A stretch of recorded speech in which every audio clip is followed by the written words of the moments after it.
Perkara sangkaan penggunaan produk promissory note tanpa izin Bank Indonesia menetapkan, Dirut PT Corpus Prima Mandiri yaitu, Kristiono Gunarso ditetapkan sebagai terdakwa.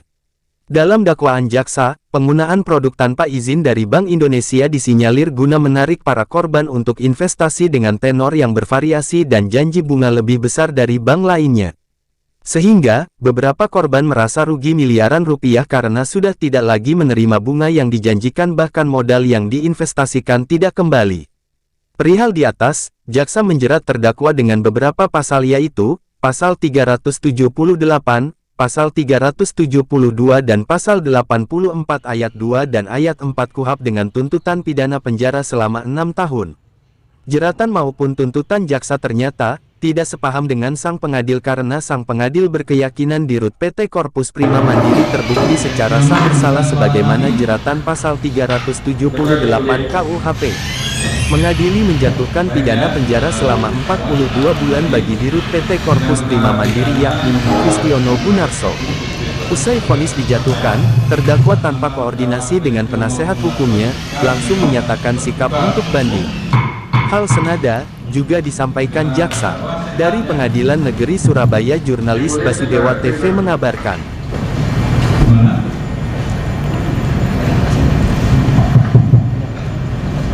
Saudara sehat hari ini? Sehat kemudian. Kedengaran suara kami? Mendengar suara. Ya, mendengar yang jelas ya? Iya. Baik ya, saudara terdakwa, penuntut dan hukum, kita akan bacakan putusan hari ini setelah kita sudah isinya hari Rabu yang lalu karena hari ini akan bacakan putusannya. Putusan sudah kami buat, namun kami rekas untuk efektivitasnya. Nanti dakwaan, keterangan saksi, keterangan ahli, keterangan terdakwa, bukti-bukti yang akan dibacakan. Baik, saya kira keberatan ya, saudara penuntut umum, penasihat hukum dan terdakwa. Pertimbangkan dakwaan ke-1 pasal 378 KUH pidana berdasarkan fakta-fakta di persidangan semua unsur dakwaan 1 pasal 378 KUH pidana telah terpenuhi sehingga terdakwa terbukti melakukan tindak pidana memakai atau menggunakan keadaan palsu supaya orang lain memberikan suatu barang dan masuk tidak menguntungkan diri sendiri atau orang lain dengan melawan hak sebagaimana terdapat dalam dakwaan ke-1 pasal 378 KUH pidana.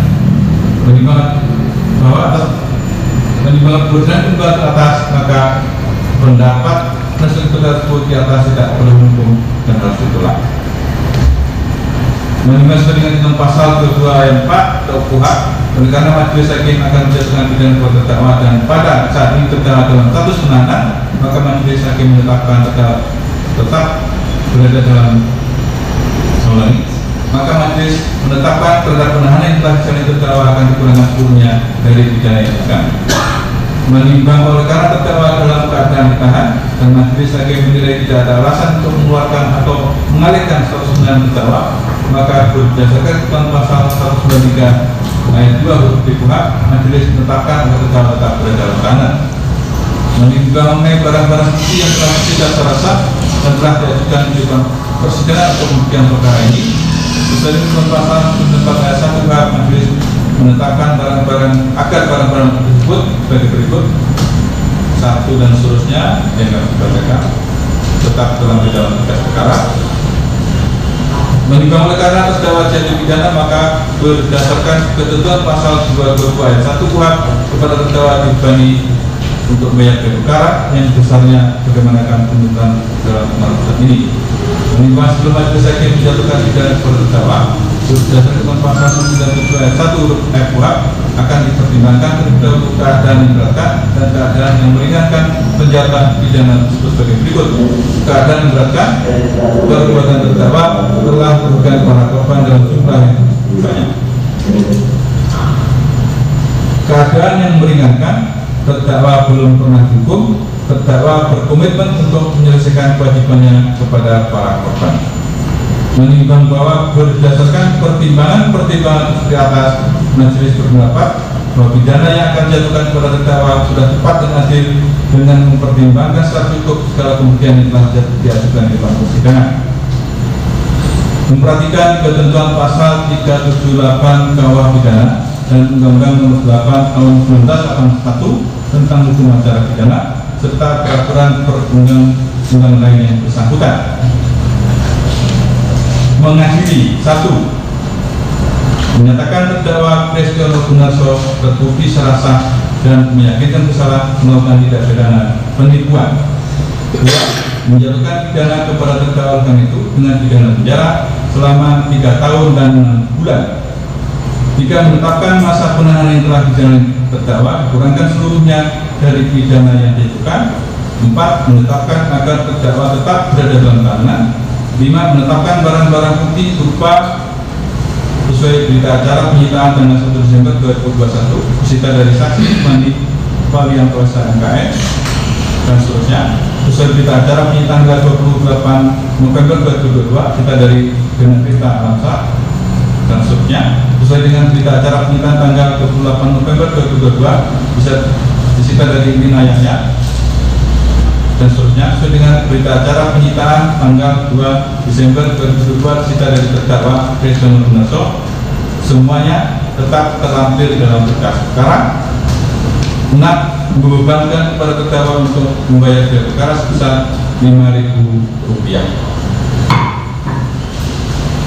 Demikian diputuskan dalam rapat permusyawaratan majelis hakim Pengadilan Negeri Surabaya pada hari Kamis tanggal 3 Agustus 2003 oleh kami, saya Duri sebagai Ketua Majelis, Hussein SMH dan Pengadi SMH masing-masing sebagai hakim tetap. Semua ditetapkan pada hari Jumat tanggal 4 Agustus 2023 dalam persidangan terbuka untuk umum dibantu Irawan Sarniko SMH Mr. Pengadi dihadiri penuntut umum, terdakwa dan penasihat hukumnya. Demikian ya saudara terdakwa, sesuai dengan hasil musyawarah dari fakta-fakta yang telah terungkap di persidangan sudah dinyatakan bersalah dan menjadi pidana yang sudah kami bacakan. Terhadap keputusan ini ada hak saudara untuk menerimanya atau menyatakan tidak terima dan langsung banding, atau kalau masih ragu bisa pikir-pikir bagaimana sikap saudara, mungkin mau komunikasi dengan terdakwanya. Kemudian saya banding nih, mulia. Langsung banding? Iya, langsung banding. Ya, sudah. Tidak perlu konsultasi dengan penuntut umum dulu? Enggak perlu. Oh ya, baik ya. Kalau langsung banding berarti nanti akan diproses untuk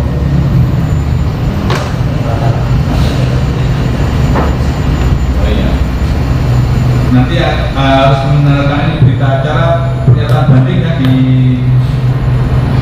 rutan ya. Ya, akan dikirim formatnya dari pengadilan ya.